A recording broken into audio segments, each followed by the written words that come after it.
যোৱা কিছুদিনত আমি আকৌ এবাৰ প্ৰচেষ্টা চলাইছিলোঁ যে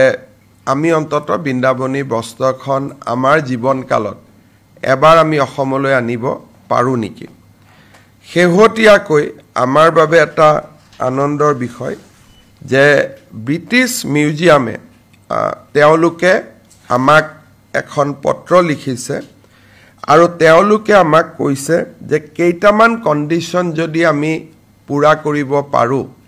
তেতিয়াহ'লে 2027 চনত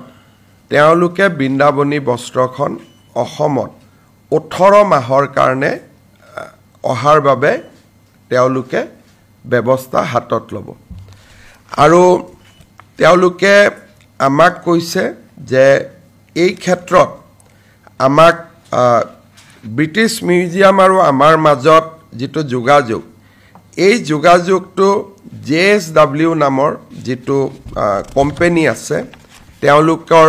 CSR এক্টিভিটিয়ে হৈছে আৰ্ট আৰু ক্ৰাফ্টৰ ওপৰত কাম কৰা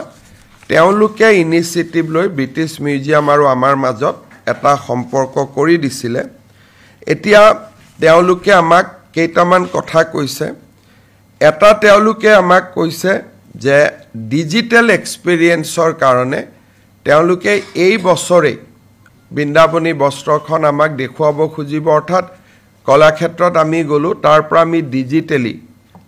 ব্ৰিটিছ মিউজিয়ামত বৃন্দাবনী বস্ত্ৰখন প্ৰদৰ্শিত হৈ থাকিব আৰু আমি ডিজিটেলি তাক অন লাইভ চাব পাৰিম অৰ্থাৎ য'ত আমাৰ কিয়ক্স থাকিব তাতে গৈ আমি থিয় হ'লো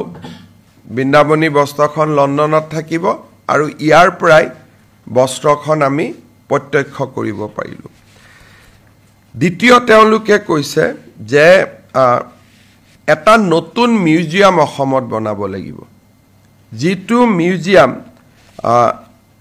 বৃন্দাবনী বস্ত্ৰখন ৰাখিব পৰা পৰিৱেশৰ ষ্টেণ্ডাৰ্ডৰ হ'ব লাগিব তাৰ গোটেই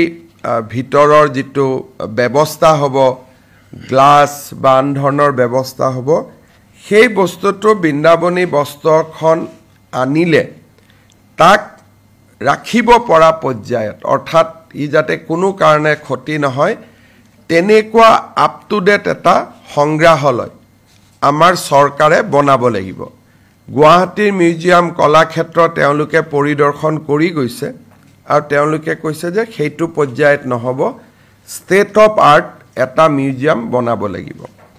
আৰু যদি আমি ষ্টেট অফ আৰ্ট মিউজিয়ামটো আমি বনাব পাৰোঁ তেতিয়াহ'লে তেওঁলোকে কৈছে যে